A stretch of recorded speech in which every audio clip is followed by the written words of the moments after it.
Meanwhile, at the turn of the century, Walter Francis White was born in Atlanta, Georgia. I think I was singularly fortunate in having chosen the mother and father I chose, for one thing. So my father was a mail carrier and never earned very much money. I think the most he ever earned was about $150 a month.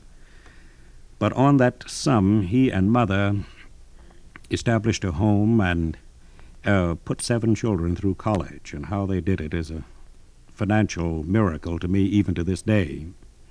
His childhood was marked by a race riot in Atlanta in the summer of 1906.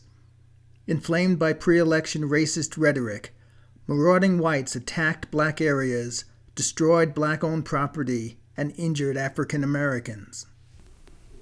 And they were going down to a section that was inhabited entirely by Negroes just below my father's house. And as the mob was going down, someone yelled, let's burn down this house. This is where that Negro mail carrier lives. Let's get rid of it. It's too nice a house. And my father and I were at the front window, and he turned to me and said very quietly, "Don't shoot until the first man puts his foot on the lawn, and then don't you miss." And the only thing that saved us was when some Negroes, seeing my father's house about to be attacked, they fired into the mob, and then a second volley, and then the mob turned tail and fled, because all mobs are cowards.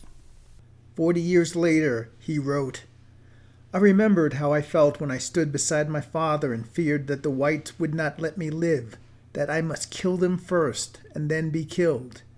Yet I know that there is no reason for this killing, this hatred, this demarcation." I was sick with loathing for the hatred which had flared before me that night and come so close to making me a killer. But I was glad I was not one of those who hated. I was glad I was not one of those made sick and murderous by pride.